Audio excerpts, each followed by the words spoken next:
Bismillahirrahmanirrahim. Assalamualaikum warahmatullahi wabarakatuh. Jumpa lagi dengan channel Domba Bagus, channel kesayangan teman-teman Domba Bagus. Nah, Domba Bagus jalan-jalan lagi nih teman-teman ke Ibrahim Farm ini teman-teman. Kita eksklusif bersama Mas Arifin ini teman-teman. Ini seputar menceritakan pengalaman-pengalaman ternaknya untuk dibagi ke peternak pemula. Nah, selamat sore Mas Arifin. Selamat sore. Nah, boleh ya kita berbagi tips dulu Mas Arifin itu seperti apa? Awal mulanya seperti apa sampai bisa dapat piala-piala kayak gini nih, ceritanya gimana, diceritakan boleh ya? Boleh. Nah, monggo Mas Arifin, dimulai dari mana ini ceritanya? Mulai ini aja ya, mulai di domba ya, Di breedingnya aja ya. di breeding ya. Pertama kan dulu pernah di apa ya, korban lah ya, Ya. korban, terus ke lama-lama semakin suka semakin ini, terus kita di breeding. Nah, pada pertamanya itu kita tuh mencoba breeding itu, mencari tahu breeding apa sih yang bagus itu. Ya kita berbicara gini kan, berbicara bisnis ya, mencari cuan ya istilahnya, gitu kan. Berbicara mencari uang, apa sih yang lebih cepat mendapatkan uang gitu daripada ini. Pertama saya itu modal nekat, modal nggak belajar ya. Nah, itu kita breeding asal menurut saya bagus, menurut ini yang nggak punya ilmu apapun ya, hanya tahu-tahu domba lah ya gitu. Kita mencoba breeding dan lain-lain, kita beli tapi nggak bisa jual. Beli nggak bisa jual. Ya pertama awal-awal. Padahal korban beli langsung bisa jualan. Iya. Tapi kalau di breeding malah beli nggak bisa jualan. Iya. Itu karena kita kesalahan dalam strategi kita ya. Itu kesalahan dalam arti keliru jenisnya atau gimana Mas? Kalau jenis kita nggak bisa bicara ini jelek ini bagus ya, semua enggak. bagus ya. Karena semua ada peminatnya ya. Ya. Ya salah kita aja sih, dalam artian kita mungkin terlalu awam ya, beli yang agak mahal. Agak mahal, kita harga jualnya jadi nggak bisa gitu loh. Oh, jadi itu hanya gara-gara belinya ke mahalan terus jualnya nggak bisa untung gitu maksudnya? Ya intinya gitulah. Jadi nggak temu ya. Nggak temu. Masa dijual rugi? Ya kita nggak apa-apa, karena saya berpikir nggak harus belajar terus, belajar terus. Kita belajar.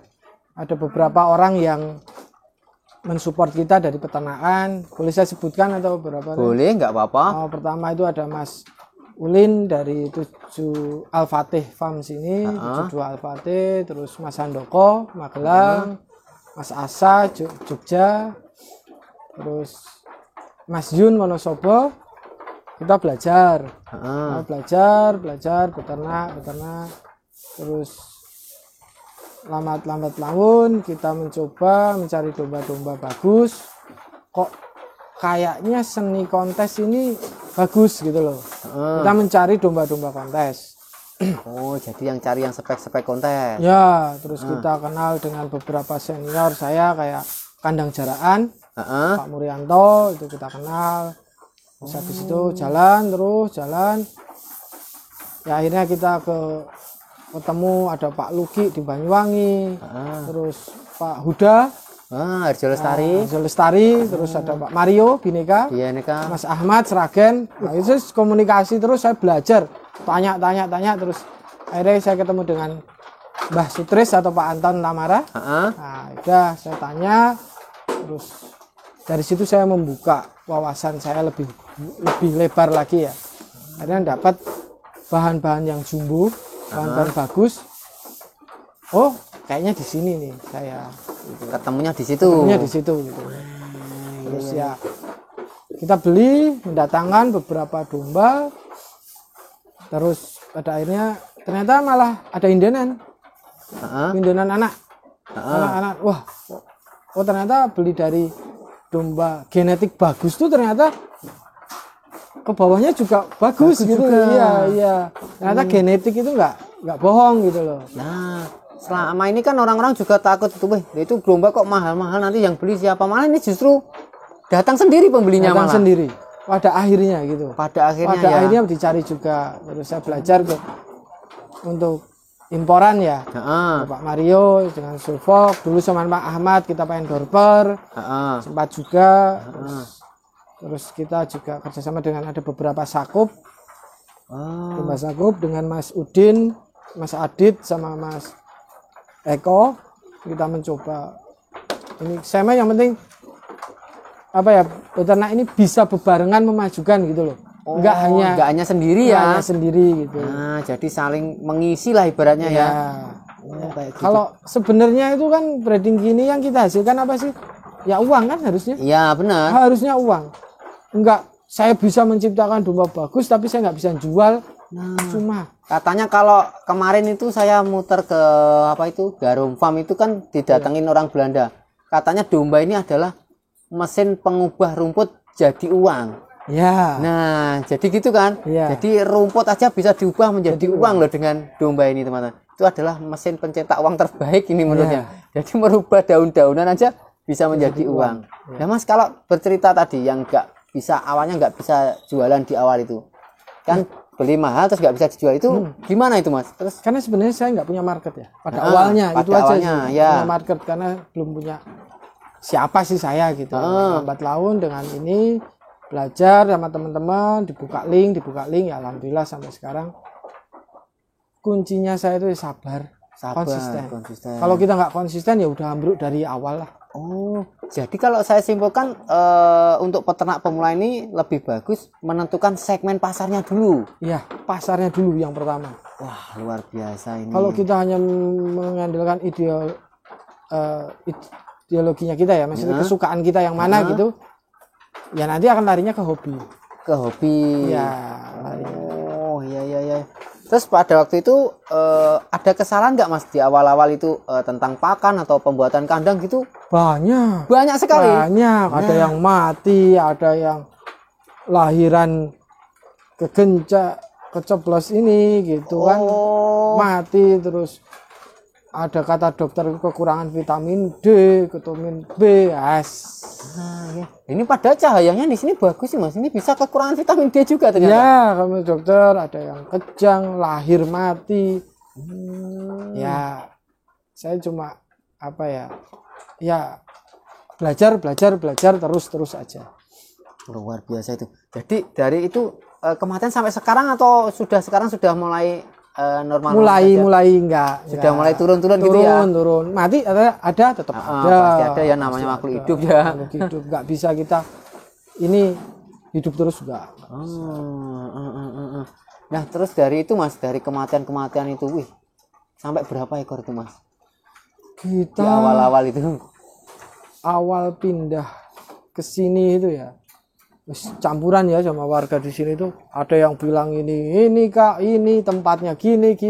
Wow, tempatnya angker gitulah. Tapi saya mah cuma berpikir satu, itu kesalahan ada di saya, udah. Kesalahannya apa lah kita harus cari aja. Dan diperbaiki ya. Diperbaiki. Kalau kita mencari ini mati karena ini saya mencari mending bercermin, berarti ada kesalahan di kita. Apa? Ya kita belajar. Nah, setelah ditelusuri itu dari apanya? Atau kandangnya ininya misalkan kebesaran apa? Ya, pertama dulu kebesaran. Beradaknya itu kebesaran, jaraknya kita ya. Kita belum tahu punya ilmu awal-awal dulu. Kebesaran. Tapi di kandang sana ya, di kandang sama. Kebesaran terus anak-anak itu lupa ngasih minum atau apa. Ya terus namanya kadang-kadang kita buat silase, buat pakan, kadang-kadang ya kecampur sama yang lain-lain karena amburawul itulah, terus ada mati kena atau orang apalah tikus apa kencing tikus atau apalah itu ada yang mati. Banyak sekali ya ternyata ya, kendala di awal itu banyak banget. Tapi Mas Arifin tetap selalu sabar dan memperbaiki ini sampai Ibrahim Farm menjadi seperti ini nih ya. Oh iya. Nah, kalau di pakan tadi, Mas, ini pakan pasti saya juga karena orang awam ya dulunya ya, nggak ada basicnya peternakan ya. Nah, itu pasti pakan ini gonta-ganti dulu di awal. Pasti. Sampai ketemu pola pakan seperti ini berapa lama, Mas? Saya 1 tahunan. 1 tahun? 1 tahunan untuk menemukan pakan yang menurut saya cocok dengan saya gitu ya. Karena nggak ada pakan yang jelek. menurut Pak masing-masing kan punya ini karakter ya, sendiri, karakter ya. sendiri. Oh ini bagus, di sini belum tentu bagus. Bagus, Di sini bagus, di sini belum tentu bagus. Maksudnya pakan menurut saya bagus gitu ya. Baru ya setahun kurang lah, dulu 8 bulanan inilah baru tahu gitu.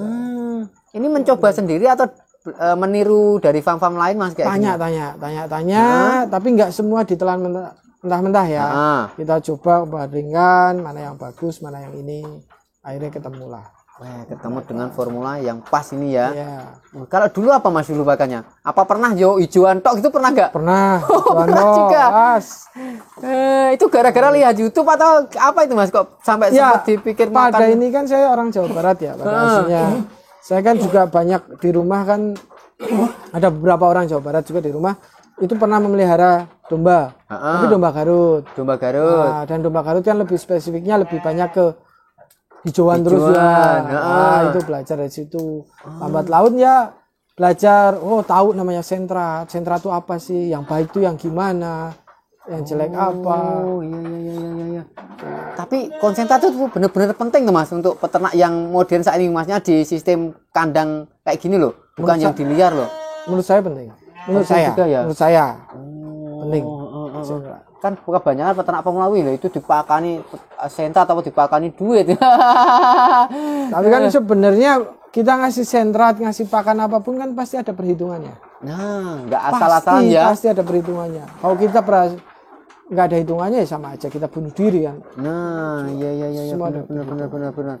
Nah, terus setelah itu Mas belajar dari sistem kawinnya kayak gitu tuh dari mana Mas? Apa juga dari dolan-dolan kandang tadi? Main-main ke kandang. Banyak teman lah istilahnya gitu. Dulu juga sudah kayak gini polanya, satu jantan 20 betina kayak gini atau gimana? Polanya dulu nggak gitu ya. Dikawinkan satu-satu? Ya, dulu pola awal-awal dulu ya, awal-awal dulu. Oh, dikawin tubruk kayak gitu? Ya, kayak kambing kayak gitu? Iya, kawin tubruk, terus lama-lama ya belajar lah. Kita belajar. Iya. Tapi kalau di ternak domba ini gimana sih Mas menurut jenengan Mas? Seperti apa? Rasa ada kenyamanan atau gimana di ternak domba ini seperti apa Mas? Kalau peternak domba itu sebenarnya sama dengan kita, karena ini makhluk hidup ya. Kita juga ada rasa kasih sayang dan lain-lainnya ya. Sama lah kita dengan berkeluarga, kita makhluk hidup ini kan juga punya rasa, punya apapun ya. Kalau kita nggak ngasih sampai dia mati kan tetap ada penyesalan di diri kita, harus diperbaiki ya. Kita di domba alhamdulillah nyaman, enak, tapi harus benar-benar ekstra sabar. Dan gini, ada satu lagi, saya sama anak kandang ngomong, ketika kita punya masalah, apalagi kontes-kontes untuk domba kontes atau domba jumbonan atau domba apapun itu ya, kita jangan ke domba. Saya jarang ke kandang kalau saya lagi ada masalah, karena kadang-kadang domba itu bisa tahu. Ini pandangan kita ya gitu loh.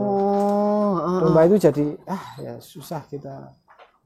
Jadi ketika ada masalah malah nggak ke kandang.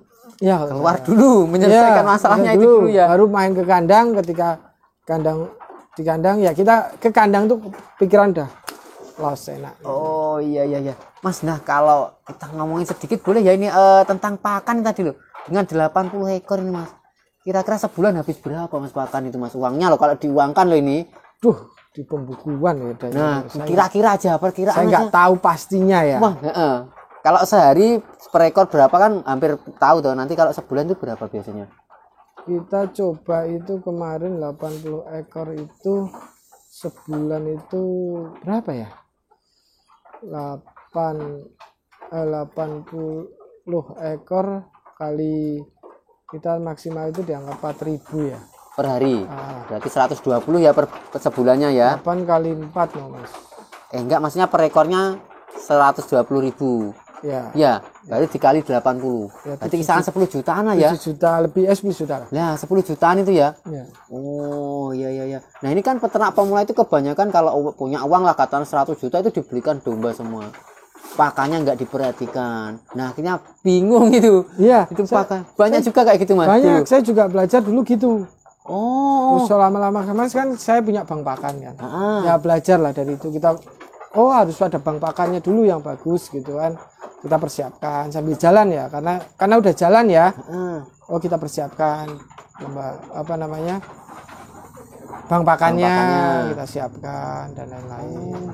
Berarti bang pakan itu peternak wajib punya atau enak beli atau enak wajib punya, Mas? Kesukaan ya, Mas. Kesukaan ya. Kembali lagi. Tapi ya, kalau menurut Ibrahim Farm seperti apa? harus punya sih. Harus punya ya. Kalau saya harus punya. Harus punya. Ya, karena buat jaga-jaga juga, kalau beli misalkan kas nggak ada juga bingung. Iya. Kalau pas beli ada, nah nanti enak juga tuh kalau kita sudah punya bang pakan. Iya. Oh iya kayak gitu. Nah itu terus sampai ketemu marketnya di breeding ini dari mana ini, Mas? Marketnya ini, Mas? Apa perlu pengenalan ke lingkungan sekitar kayak gini atau justru malah pembelinya itu dari luar kota, Mas? Ada luar kota ada. Hah? Terus ada juga yang warga-warga sekitar sini. Kok besar-besar ya dombanya? Cobalah saya. Ya sudah, kita coba. Ada beberapa dari warga sekitar ada, dari hasil kontes, mereka lihat di kontes sosial media itu. Oh, jadi dari mulut ke mulut juga? Ya, dari mulut ke mulut itu ada juga datang ke sini. Mantap sekali teman-teman. Jadi mudah sekali ternyata teman-teman mempromosikan domba-domba ini. Nanti cukup mengundang Domba Bagus, nanti juga enak kok teman-teman. Lah tinggal kayak gini, duduk kayak gini, kita ngobrol. Nah, ini sudah nanti datang sendiri toh. Teman-teman kan tahu dari layar kaca, layar HP, ding. Nah, itu tahu nanti teman-teman. Nah, Mas, sekarang tips cara beternak, Mas, sebaiknya awal mula apa dulu? Persiapan bang pakan dulu atau beli dombanya dulu atau kandang? Monggo dari jenengan, Mas. Kalau saya menentukan dulu mau kemana arahnya dulu, dombanya persiapkan. Pasarnya dulu. Pasar. Yang kedua bang pakan. Dua bang pakan. Bang pakan harus disiapkan dulu. Nanti kayak kandang ya. Ketika kandang isinya. Baru isinya. Nah, tapi yang penting menurut saya itu tetap pasar dulu. Pasar. Iya. Terus kalau cara ternaknya itu tadi, kita butuh ngikut pelatihan atau otodidak aja sudah berani, Mas? Pelatihan itu juga ya sebenarnya sembari jalan pun bisa. Sembari jalan pun bisa.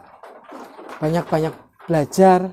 Jangan malu tanya kanan kiri lah. Oh, berarti bisa saya simpulkan sambil beli dombanya dari farm ke farm, kita mending jangan langsung beli online, misalkan langsung datang ke kandangnya ya, sama belajar. Cari ilmunya ya. Cari ilmunya dulu. Nah, jadi emang beternak ini wajib disempatkan waktunya juga ya, Mas ya. Ada waktunya. Nggak harus melulu saya punya uang tak beli gitu ya. Iya, enggak. Nah, nanti bisa jadi bumerang juga buat teman-teman. Jadi sebaiknya main ke kandangnya, lihat dombanya. Iya.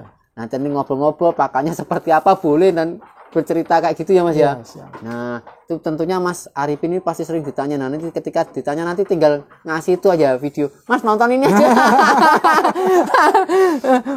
Ini karena yang kesini sudah banyak, saya nanti mengulang-ulang lagi ini ya. Tinggal lihat video ini gitu. Oh, kayak gitu ya. Nah, Mas Arifin saya terima kasih ya. Siap. Sudah dibagikan pengalamannya. Nah, semoga Ibrahim Farm ini semakin berkembang dan terus berkembang dan semakin bermanfaat untuk lingkungan sekitar dan juga untuk peternak Indonesia. Nah, kita nanti sampai tahun berapa ya ini kita masih impor, terus kapan kita mau ekspor ya? Butuh waktu panjang sekali ya. Panjang. Dan kita juga membutuhkan peternak pemula sebanyak-banyaknya untuk kita bikin serangan balik nih teman-teman. Kita mau ekspor domba-domba ini teman-teman. Nah, nanti jadi teman-teman terus mendukung peternak-peternakan kayak gini ya teman-teman. Nah, oke Mas, saya terima kasih ya. Siap. Nah, bagi teman-teman Domba Bagus yang mau jalan-jalan ke Ibrahim Farm, silahkan menghubungi Mas Arifin langsung. Nanti nomornya saya tulis di deskripsi. Nah, bagi teman-teman wilayah Jogja yang belum subscribe channel Domba Bagus, silahkan subscribe sekarang juga karena subscribe itu gratis. Oke Mas.